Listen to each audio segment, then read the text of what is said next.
हिंद बच्चों, आप लोगों के बीच में न्यू सेशन 2025 से 26 का सेशन हम स्टार्ट करने जा रहे हैं, जो कि स्टार्ट 1 मार्च से हो जाएगा।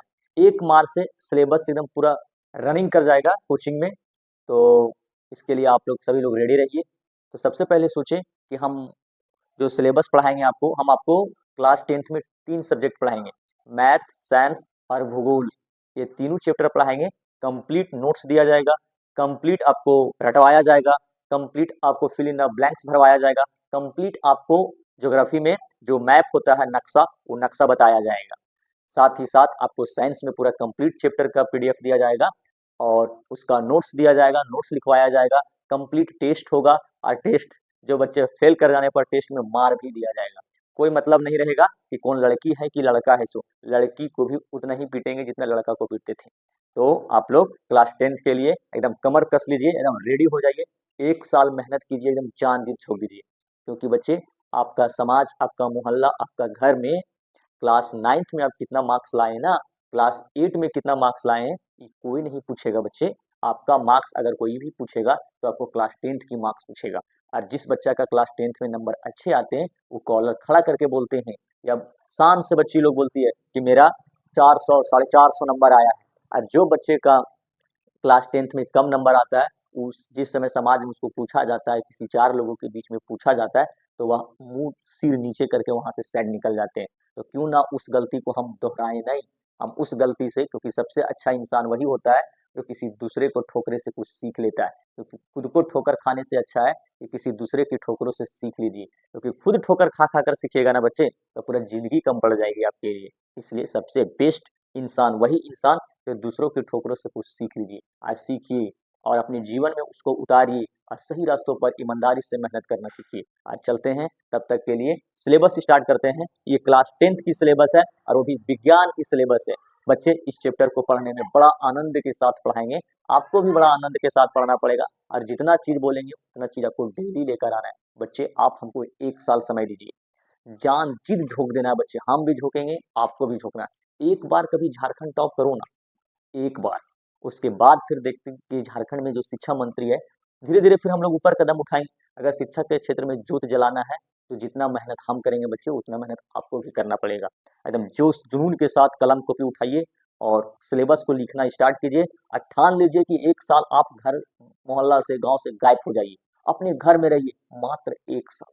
बच्चे, और रूटीन रूटीन से कभी मत पढ़िएगा, कभी नहीं रूटीन से पढ़िएगा बच्चे, क्योंकि रूटीन बनाते हैं हम लोग, आप लोग रूटीन बनाते हैं पढ़ाई करने के लिए। वाह रे बच्चा वाह, कितना हम लोग की मानसिकता गलत हो गई है। रूटीन बनाते हैं पढ़ने के लिए, जो कि विद्यार्थियों का काम है पढ़ना। रूटीन उसका बनाया जाता है जिसका जिसको तुम अपना समय को बर्बाद करना चाहता है, कि तुम अपना जिंदगी में कौन सा समय को बर्बाद करना चाहता हो, उसका रूटीन बनाओ। मान लीजिए आपके पिताजी, मेरे पिताजी कोई काम करने के लिए जाते हैं, तो क्या रूटीन बनाते हैं क्या कि मेरे पिताजी ये काम इस टाइम में करेंगे, ये काम उस टाइम में करेंगे, ये काम उस टाइम में करेंगे? सो नहीं ना। जिस काम के लिए फोकसित किए हुए हैं अपना लाइफ को, उसके लिए रूटीन किसके लिए? रूटीन उसके लिए बनाइए जिसमें आपका समय बर्बाद करना है। जैसे मोबाइल चलाना है, तो इतना बजे का रूटीन बनाइए कि इतना बजे हम मोबाइल चलाएंगे। कहीं घूमने जाना है, तो इतना बजे रूटीन बनाइए, कितना बजे घूमने जाना है, बाकी समय पढ़ाई करने का। विद्यार्थियों का मतलब होता है बच्चे विद्यार्थी, मतलब वैसे बच्चे जो विद्या को ग्रहण करता है, विद्यार्थी कहलाता है। आप अपने जिंदगी को सदुपयोग करना सीखिए, हमेशा सच्चाई राह पर चलिए। जिंदगी में कभी नहीं आपको दिक्कत होने वाली। अरे जिंदगी में टेंशन किसको नहीं है, सारा इंसान को टेंशन है। जिंदगी में किस चीज का गम है, जिंदगी में टेंशन किसको कम है। और जिंदगी का नाम कभी खुशी कभी गम है। तो ना जाने इस अपने शरीरों को एकदम पूरा झोंक दीजिए, लगातार स्टडी कीजिए। तब तक के लिए सिलेबस स्टार्ट करते हैं। अब वर्ग 10 में आपको 3 भाग पढ़ना है, एक भौतिक विज्ञान जिसको फिजिक्स कहते हैं, और एक जीव विज्ञान जिसे बायोलॉजी कहते हैं, और एक केमिस्ट्री रासायनिक विज्ञान। जब आप क्लास 11th में 12th में जाइएगा ना बच्चे, तो भौतिक फिजिक्स का एक बहुत बड़ा मोटा किताब रहेगा, एक अकेले। जितना आप क्लास 10th में तीनों मिला के पढ़िएगा, उतना केवल भौतिक का एक 11th-12th में रहेगा। केमिस्ट्री का अलग रहेगा, बायोलॉजी का अलग रहेगा। लेकिन यहाँ पे क्लास 10th की सिलेबस बहुत हल्का है। समझ, खुद नसीब है आप लोग कि आप लोग को सिलेबस बहुत मस्त मिला है, और इतना भी इंटरटेनमेंट के साथ पढ़ना है। पढ़ाई को इंटरटेनमेंट में ले जाओ बच्चे। भौतिक विज्ञान में क्लास 10th में आपको 7 चैप्टर पढ़ना है। कितना चैप्टर पढ़ना है बच्चे? 7 चैप्टर पढ़ना। आप लोग कॉपी में उतारते जाइएगा। पहला चैप्टर का नाम है प्रकाश का प्रवर्तन तथा अपवर्तन, मानव नेत्र तथा रंग बिरंगी संसार, विद्युत विद्युत धारा का चुंबकीय प्रभाव, ऊर्जा की स्रोत, हमारा पर्यावरण, प्राकृतिक संपदाओं। ये टोटल 7 चैप्टर आपको भौतिक विज्ञान में पढ़ना है बच्चे, बस इतना ही पढ़ना है। जीव विज्ञान में आपको 3 चैप्टर पढ़ना है, जैव प्रक्रम, जीव जनन कैसे करते हैं, अनुवांशिकता एवं जैव विकास, बस ये 3 चैप्टर पढ़ना है आपको। केमिस्ट्री में, रसायन विज्ञान में आपको 5 चैप्टर पढ़ना है। यहाँ पे वीडियो आपको नहीं दिखता होगा, लेकिन हम बोल दे रहे हैं, आप लोग कॉपी में लिख लीजिएगा। पहला में रासायनिक अभिक्रिया एवं समीकरण पढ़ना है, अम्ल क्षारक तथा लवण पढ़ना है, जो कि धातु एवं अधातु पढ़ना है, कार्बन एवं उसके यौगिक पढ़ना है, तत्वों का आवर्त वर्गीकरण पढ़ना है। ये टोटल अब हम लोगों को मात्र 16 चैप्टर हुआ ना, 7 3 10 15 चैप्टर पढ़ना है बच्चे हम लोगों को 10th में। अब बच्चों को पता ही नहीं रहता है कि हमको क्या चीज का तैयारी करना है, क्या चीज पढ़ना है हमको चैप्टर में। वो चीज पता रहेगा तब ना बच्चा बेहतरीन ढंग से तैयारी कर पाएगा। लेकिन बच्चा को एकदम भेड़िया धसा नियर पढ़ाया जा रहा है, बच्चों ये लिखो वो लिखो ये लिखो। बच्चा नहीं यार, वो बच्चा नादान है, उसको पता कहाँ है कि हमको पढ़ना क्या है। सो एक्चुअली में ना हम लोगों को यहाँ, आप लोगों को यहाँ लगता है क्या कि जितना टीचर जानता है, एक शिक्षक जितना नॉलेज रखे हैं, उतना नॉलेज एक स्टूडेंट भी रखा है, तब वह अपने बराबरी में बच्चों को पढ़ाने लगते। अरे वैसे कैसे होगा? स्टूडेंट और बच्चे के बीच में आसमान जमीन का नॉलेज की अंतर होती है। टीचर एक हाई लेवल की एजुकेशन देते हैं, जबकि बच्चे जो होते हैं लो लेवल के होते हैं। तो कोशिश करना है अपने भाषा को ऐसे मर्यादा बना के रखना है कि अपनी एजुकेशन वाला भाषा को नीचे कर देना है, मतलब हल्का खोरठा लैंग्वेज में लाना है, और बच्चों को घर से एक्स्ट्रा मेहनत करके बराबर में चल जाना है। तब दोनों में मेल होगी, तब दोनों की एकदम बेहतरीन ढंग से समझ में आएगा बच्चे। तो हम लोगों को इतना सारा चैप्टर क्लास 10th में पढ़ना है। जरा देखिए कौन सा चैप्टर को पढ़ाने में हमको कितना दिन लगेगा। प्रकाश को प्रवर्तन तथा अपवर्तन चैप्टर को पढ़ाएंगे बच्चे तो 20 दिन लगेगा। 20 दिन इस चैप्टर को अंतर्गत लगेगा। कब? जब पूरा कंप्लीट डिटो खखोर के बताएंगे तब, और एक जरा सा नोट्स नहीं छूटेगा। जैक वाला पूछेगा कहाँ से बच्चा? एक बार तो देख लेते हैं, समुद्र में गिर ही गए हैं तो लहरों से डरेंगे क्या? गिरने के बाद डरते वही हैं जो तैरना नहीं जानते। गिर गए हैं तो गिर गए हैं। एक बार झारखंड टॉप करवाना है, एक बार। प्रकाश का प्रवर्तन को पढ़ाने में 20 दिन, मानव नेत्र तथा रंग बिरंगी संसार को पढ़ाने में 18 दिन लगेगा बच्चे। ये सब समझिए, ध्यान रहे कि 20 दिन में पूरा कंप्लीट हो जाएगा। नोट्स लिखा देंगे, टेस्ट ले लेंगे, असाइनमेंट दे देंगे, बस ये कंप्लीट हो जाएगा। मानव नेत्र 18 दिन में कंप्लीट, विद्युत 18 दिन, विद्युत धारा का चुंबकीय प्रभाव 20 दिन, ऊर्जा की स्रोत 4 दिन, हमारा पर्यावरण 5 दिन, प्राकृतिक संपदाएं 3 दिन लगेगा पढ़ाने के लिए। उसके बाद जो जीव विज्ञान है उसमें जैव प्रक्रम है, जो सबसे बड़ा चैप्टर है, 22 दिन लगेगा इसको पढ़ाने में। जीव जनन कैसे करते हैं 18 दिन लगेगा। अनुवांशिकता एवं जैव विकास 16 दिन लगेगा। उसके बाद रासायनिक अभिक्रिया एवं समीकरण को पढ़ाने में 12 दिन लगेगा। यहाँ पे वीडियो नहीं दिख रहा होगा। अम्ल क्षारक तथा लवण को 18 दिन, धातु एवं अधातु को 18 दिन, कार्बन एवं उसके यौगिक को 12 दिन, तत्वों का आवर्त वर्गीकरण को 18 दिन। भौतिक को जोड़ने के बाद आया बच्चे 88 दिन, मतलब 3 महीना। 3 महीना में हमको भौतिक कंप्लीट होगा बच्चे, 3 महीना लग जाएगा। 3 महीना कंप्लीट भौतिक को पढ़ाने में, और जीव विज्ञान को पढ़ाने में 56 दिन, मतलब 2 महीना। 2 महीना में पूरा कंप्लीट हो जाएगा जीव विज्ञान बच्चे। उसी तरह से रासायनिक विज्ञान को पढ़ाने में 68 दिन, मतलब 2.5 महीना। 2.5 महीना टोटल जोड़ने के बाद आया 212 दिन, और 1 महीना में 30 दिन होता है। 30 से भागा दिए ना तो 7 से 8 महीना लगा बच्चे। क्लास 10th की सिलेबस पूरा खखोर के जानिएगा ना, पूरा कंप्लीट जानिएगा ना, तो 12 में आपको बहुत कम दिक्कत होगी, बहुत कम दिक्कत होगी। सेम है, क्लास 10th की syllabus is equal to class 12 की सिलेबस, बट इन इंग्लिश में है। सारा चीज इंग्लिश में रहता है क्लास 12th में। टोटल किए बच्चे 7 से 8 महीना लग गया। हमको समझ में नहीं आता है कि बच्चा आखिर इतना बड़ा चैप्टर, इतना बड़ा क्लास 10th की सिलेबस विज्ञान की 2-3 महीना में कैसे फरिया जाता है। हमको ये चीज समझ में नहीं आता है। और एक चीज और नहीं धसता है कि बच्चों आखिर कैसे सीख भी जाते हैं और कैसे समझ भी पाते हैं। बच्चा तो बड़ा मेहनती होता है, क्योंकि भैया जब तक नहीं पढ़ाएंगे पूरा खखोर के, तब तक मजे नहीं आएंगे। क्यों? क्योंकि जब किसी बच्चा को समझ में नहीं आता है ना, तब अंदर से उसका अंदर दिल के अंदर क्या चीज का फीलिंग होता है वो हमको भी पता है। मने मने खूब टास्ता है एकदम। इसलिए हम कहे पाप लेंगे, पाप नहीं लेना है। इसलिए बच्चे पूरा रेडी हो जाइए, और आपका स्टार्ट हो जाएगा क्लास 10th की सिलेबस 1 मार्च से। 1 मार्च से रनिंग कर जाएगा, आपका सिलेबस स्टार्ट हो जाएगा। क्यों 1 मार्च से स्टार्ट किए? क्योंकि आपका एग्जाम जो होगा बच्चे वो मार्च के सेकेंड वीक में होगा तो होगा, नहीं तो फिर लास्ट हो जाएगा, लास्ट वीक होली के बाद। तो बच्चे अगर हम अप्रैल में स्टार्ट करेंगे तो अप्रैल एक महीना, मई, जून, जुलाई, अगस्त, सितंबर, अक्टूबर, नवंबर, दिसंबर, जनवरी, फरवरी में एग्जाम हो जाएगा। 5 और 5 10 और 1 11 महीना, 11 महीना समय है। लेकिन ध्यान रहे 11 महीना में हर बृहस्पतिवार को कोचिंग बंद रहता है, और एक महीना में बृहस्पतिवार 4 गो आएगा। मतलब एक साल में कितना आएगा, एक महीना में 4 गो बृहस्पतिवार, तो 12 महीना में 48 को, मतलब 1.5 महीना तो खत्म हो जाएगा स्कूल बंद। कुछ 1.5 महीना तो आपका कोचिंग बंद हो जाएगा बच्चा। 11 महीना में 2 महीना कट गया, बचा 9 महीना। 9 महीना में कोई त्योहार आ गया, आपको त्योहार आ गया तो एक महीना त्योहार को मान के लेके चलो, 8 महीना, और 8 महीना आपका सिलेबस भी बचा हुआ है। इसलिए अगर अप्रैल से स्टार्ट करेंगे तो 8 महीना तो हो जाएगा, लेकिन क्या गारंटी है कि आपका एग्जाम फरवरी में लेगा? कोई गारंटी है? कोई गारंटी नहीं, जैक वाला है ना बच्चे। हो सकता है फरवरी में ना लेके मार्च में ले, और हो सकता है कि मेरा एग्जाम कहीं पड़ जाए। हमको भी सोच समझ के कदम बढ़ाना है ना, सोच समझ के चलना पड़ेगा बच्चे लाइफ में। तो अगर हम अप्रैल से स्टार्ट करेंगे तो 8 महीना है, लेकिन हो सकता है कि हमको तबीयत खराब हो गया, मेरा घर में कुछ हो गया, क्या हो गया, अनहोनी को कौन रोकने वाला है? तो ये हो गया, वो हो गया, एक महीना उसको लेके चलेंगे। इसलिए एक महीना करेंगे तो 7 महीना बचेगा।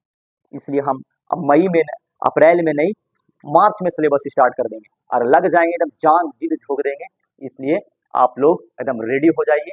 इसका सुविधा, ये जो साइंस का सुविधा है वो ऑनलाइन के भी माध्यम से होगी। अब ऑनलाइन में कहने का मतलब वीडियो उसी चैप्टर का, उसी पार्ट का बनेगा जो कोचिंग का बच्चा का दिक्कत होगा। कोचिंग का बच्चा को जो भी दिक्कत होगा वो बोलेगा कि सर ये चीज़ नहीं समझ में आया, इसको वीडियो बनाइए, तब वीडियो बनेगा। अरे एक अभी से आपका एडमिशन चालू हो गया है। जो भी बच्चे को अगर 1 मार्च तक एडमिशन लेना चाहते हैं तो एडमिशन आप ले सकते हैं, और अपना जो क्लास 10th की रेगुलर पढ़ाई है वो आप पढ़ाई रेगुलर कर सकते हैं, एकदम इत्मीनान से कर सकते हैं। 1 साल हमको भरोसा कीजिए, 1 साल में कुछ करके दिखाना है। 1 साल में जान दिन झोंक देना है। जिस समय आपको पढ़ने का मन नहीं करेगा उस समय अपने पिताजी को मेहनत को देखना, उस समय आँख से आंसू आ जाना चाहिए, वैसा स्टूडेंट होना चाहिए।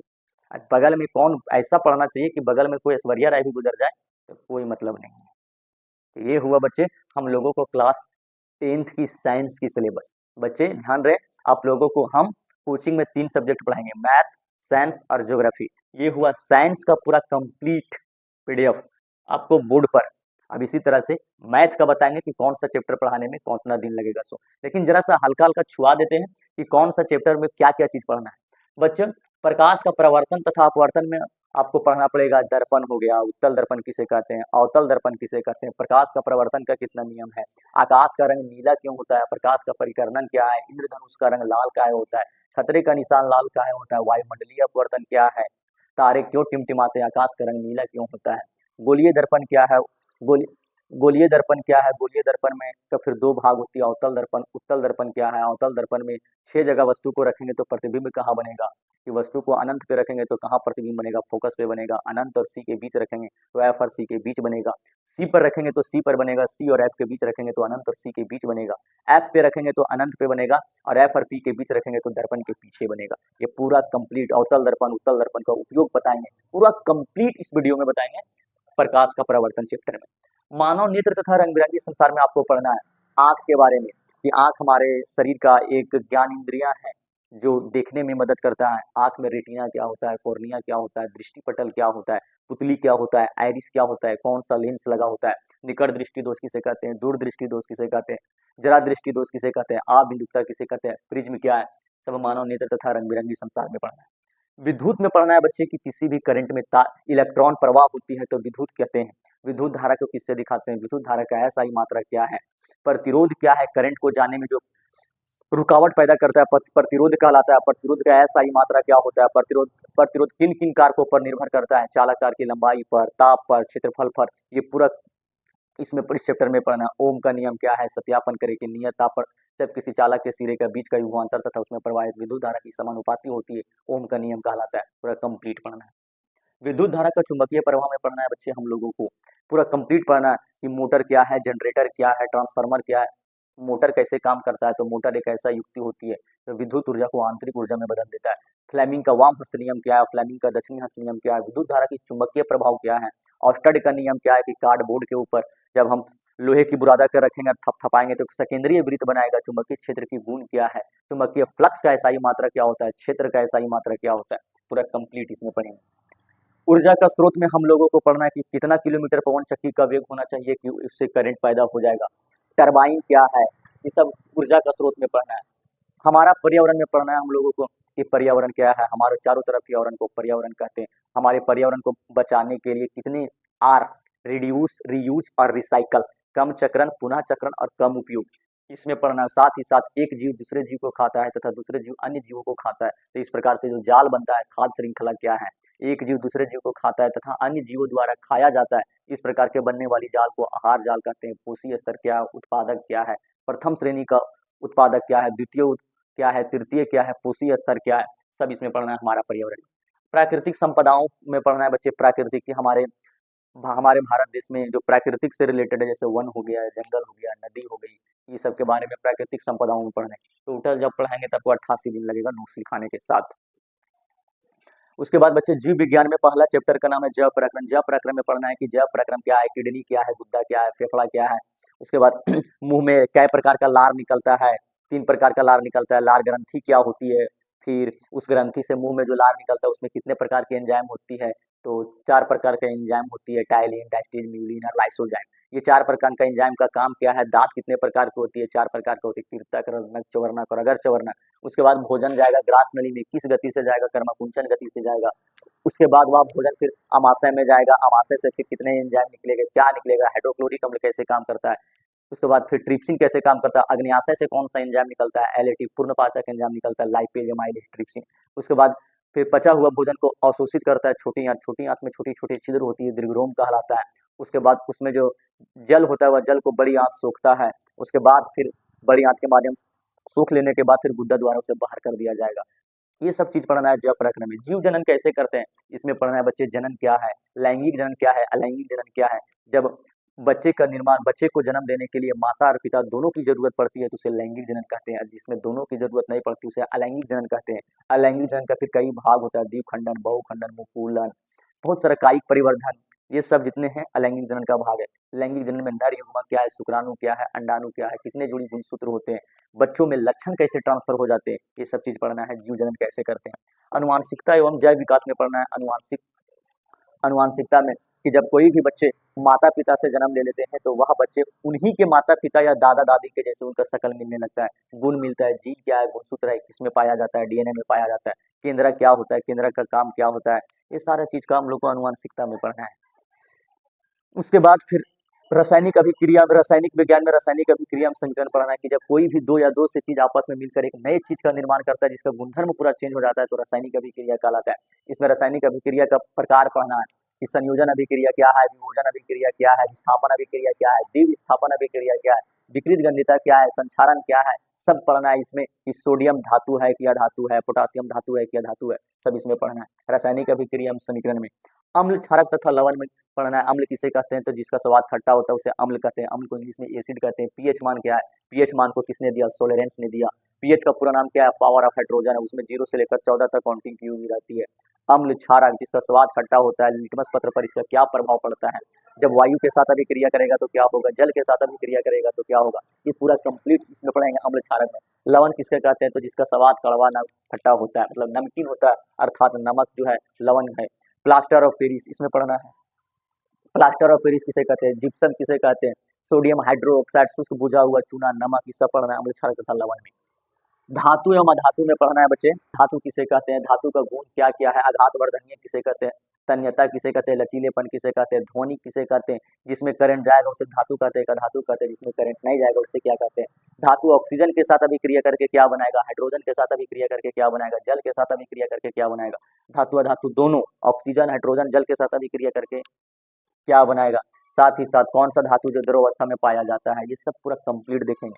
कार्बन एवं उसके यौगिक में 10 गो चीज पढ़ना है बच्चे, इसमें 10 को पार्ट पढ़ाएंगे कि मिथ, इथ, प्रोप, ब्यूट, पेंट, हेक्स, हेप, ऑक, नन, डे, ये 10 को चीज पढ़ाएंगे। उसके बाद 3 ठो इसका पिताजी का नाम बताएंगे, अल्केन, अल्किन और अल्काइन, ये तीनों CnH2n+2, CnH2n और CnH2n-2, ये तीनों को इस पर बैठा के निकालने के लिए बताएंगे कि कौन सा कार्बन का यौगिक है।